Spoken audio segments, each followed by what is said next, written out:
So for this coaching corner, I'm delighted to have a 40-year banker with us who's done everything you can do in banking, from being a relationship manager through being a team leader in various lines of business, being the CEO. Jim Huerth, welcome to this coaching corner conversation around a topic that we think is interesting, which is around inheriting a portfolio. Good morning, Ned. It's great to be here with you, my friend. So let's make a couple of assumptions. First assumption is that the person who's passing along these relationships, and they could be in any line of business, but that person is no longer with the organization.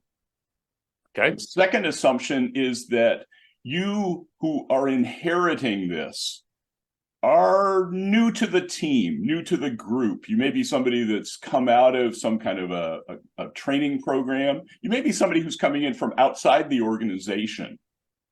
So those are the two assumptions. Jim, that second assumption, does that matter as you think about it, whether somebody's coming in from outside the organization or is somebody that's coming in through another area of the bank? Yes, indeed, Ned. I think that is a differentiating factor. I've been in both of those situations in my career, and it deals primarily with culture. If you understand the culture, that's one path.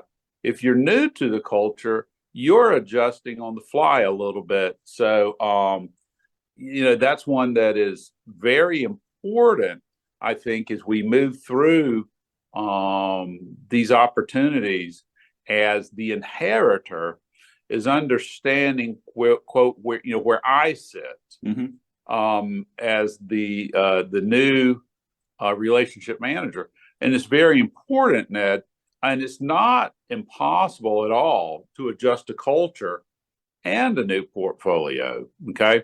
So there can be, for the manager, I think, a good opportunity when you do bring in someone new.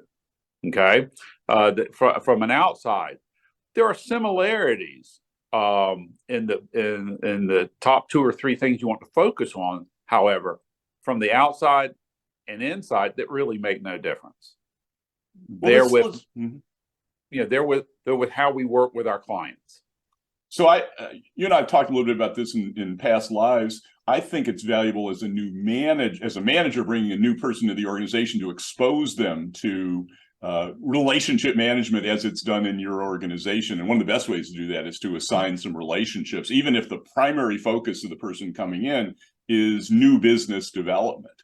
So do you have a point of view on that? Does it make sense to assign a few relationships to some new star coming in? Yes, I think you do. That's very important, Ned. It's kind of like at practice in basketball, putting the balls in the hand of the point guard and seeing where they are. Okay, so there's a learning piece on both sides. The manager is learning. Okay, one must be open-minded. And certainly the new player, if you will, the new banker, they have to learn as well. The only way to get the feel for it is to play.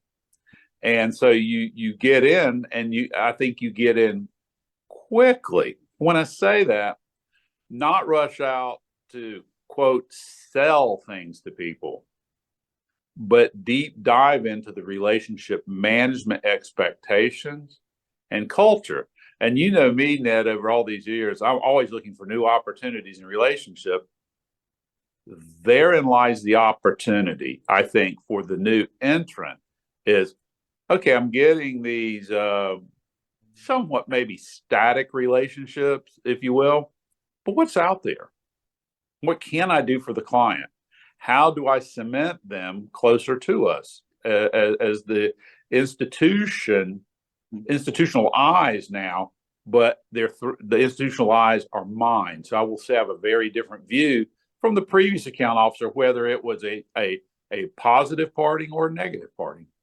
Well, static is a diplomatic way of describing what some people think they're being handed, which, again, I think sometimes people are misled because the knowledge about the opportunities with some of the relationships that are sometimes passed off as not being very exciting can actually be pretty interesting. You can find some gold in relationships where there hasn't been an active calling program, for example. Ned, you are spot on. That's exactly right. I think that in any portfolio like that, there are numerous opportunities. And you know, one of the first keys in inheriting a relationship is that I remind myself and I remind my teammates, you know, you have to contact, get to these people quickly. The clients want to feel close to you and they need someone with whom they can build a relationship, but someone in whom they end up having a lot of confidence that will advocate and listen and troubleshoot. Mm-hmm. And so that's the thing to get out. And through the contact pathway, if you will, the second thing I say is, and you know this phraseology from me, give them a good listening to. Mm-hmm. Clients will tell you everything. They're entrepreneurial in nature. They're proud of their businesses. And that's something that reading a file is very important. But that's setting the stage. Mm-hmm. Okay. That's all that is, setting the stage. The play, if you will, or the drama is getting out there with the client. Mm-hmm. How do you want to write the script? How do you want to write the ending, if you will? And that's something I think that's very, very important, Ned, is one must approach this in the mindset of there's some gold out here. What am I going to find? Mm-hmm. So you say you got to contact them, which implies getting out in front of them. You got to give them a good listening to. Mm-hmm. Is there anything else that you would encourage somebody who's inheriting a portfolio to do? Yes, the third one really is, how do we interact? You know, that setting of the stage. Do you want text and emails from me about market information, about industry information? Do you want me to be here just waiting for your team to respond to me? How proactive do you want me to be? I am the account officer. Here's one in today's world. Getting me in the office on my phone is going to be difficult because I'm always out with people. However, I will respond to texts very quickly. Or, you know, I will respond to voicemail, whatever it is, Ned. There's still, in the world we live in, you know, voicemail has diminished a little bit. There are many clients who still like to leave very long voicemails. And when they do, they expect action. And so that's a huge part, is figuring out how we interact as the new account officer, the client, or the client's team. And that's the huge part about giving them a good listening to. Find out their preferences. Find out what they want. Find out what they do not want. Mm-hmm. And that's the part of, it goes back to contact. You know, you don't want to overwhelm people. And I have had people say, Jim, we appreciate you, but I don't need a weekly phone call. Mm-hmm. Okay, that's fine. I have had some said, hey, Jim, I don't need anything except, you know how your company prepares that industry analysis stuff? Mm-hmm. Sure do. Comes out of capital markets. Can you send that to me? Mm-hmm. We'll do it. Mm-hmm. And so that's the part, Ned, that it's kind of like the old gold miners.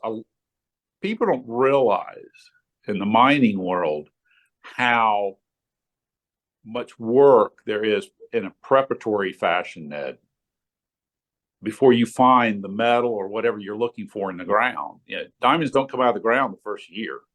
And that is something that we have to be aware of, is that the prep work is so important. Yeah, I think those are all great recommendations. And I certainly would echo the importance of preparation in trying to do the right thing for a new relationship that you've inherited, recognizing that you may find some of that that gold, or find some of those diamonds if you approach it with the recommendations that Jim's making in this coaching corner. So Jim, thanks very much for spending the time with us today. Hey, glad to do it, Ned. Thank you, my friend.